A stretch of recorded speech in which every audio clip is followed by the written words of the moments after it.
So it's common for people to put yoga teachers up on a pedestal, and we have to remember that we're all human and we all have things that we're working on and patterns that we kind of see coming up in our lives over and over again, and that's our life's work, is to kind of come to some peace around those things. So for me, one of the biggest things that I work on is letting go of perfectionism. When I was growing up, I was a ballet dancer, and I danced all the way up until about the age of 16, where it was really kind of ride or die, meaning I either had to become a full-time ballerina or I could do everything else that I wanted to do in life, and I chose the latter. I think that was ultimately a good choice for me because a lot of people in the dance world and other professions as well tend to strive for perfection, and in the dance world it's a perfection of the quality of movement, it's a perfection of your physical form and how it appears as you move. So I slowly started letting go of that with yoga, but it was a process for me. Yoga actually fed that side of myself for a little while, where I was obsessing over alignment and obsessing over getting these crazy cool shapes and moving through them in an embodied, graceful way. And really kind of the turning point for me on all of that work was when I started to do yin yoga. And I heard some teachers say at some point in a yin yoga class, just let it be sloppy. And that was revolutionary for me, the idea of letting anything in life be sloppy, much less an embodiment practice. And from that day forward, I just started to shift a little bit and let go of some of the perfectionist qualities that I have in me. And it doesn't mean that I don't really enjoy the dance aspect of a Vinyasa Flow practice where you are cultivating grace and alignment, but it means that I have kind of a softness or a tenderness towards myself as I experience those forms of movement. And then in yin, I just completely let it go. I'm working on accepting my body as it is, all of those weird asymmetries where my right foot turns out a little bit more than my left, and being completely okay with that.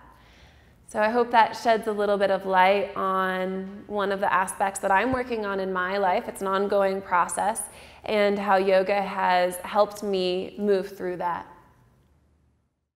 So what is the best post-yoga snack? Well, one of my favorite things about yoga is that it makes everything taste better. So pretty much anything you put in your mouth after yoga is going to taste better than it did before yoga. But a couple of my favorites would be, first of all, something effervescent. So we'll go with bubbly water right now with a little bit of lime, just like lavens up your mouth so much. And then my other go-tos are a delicious salad with a side of French fries, very complimentary, perfect. It tastes so good after yoga. So my favorite hilarious moment from a yoga class is when I was teaching at a climbing gym and we were going through a Vinyasa Flow class. I had tried to crack a few jokes and people weren't really responding, they weren't really laughing. So that was that, and we're going into Shavasana, literally laying them down, telling them to relax and rest, and a song comes up on my playlist. And it's by Justin Bieber. I'm Sorry by Justin Bieber. And everybody starts laughing hysterically at me, and I just confessed, you know, I just discovered Justin Bieber and I accidentally added his song to this playlist. And some woman in the class goes, "You finally made us laugh." So home practice is different from studio practice in a few important ways. One is that your refrigerator is very accessible, and so you need to have extreme discipline to not get up in the middle of your yoga session to go have a snack. At least that's one of my challenges. And then the other piece is just making sure that your home practice space is set up as a space that you're dedicated to. So that's where the refrigerator distraction comes in a little bit. You should set up your home practice space in a way that's appealing and exciting for you to go to. You want to have maybe a little altar out or some fresh flowers or something that is beautiful that keeps you on the mat.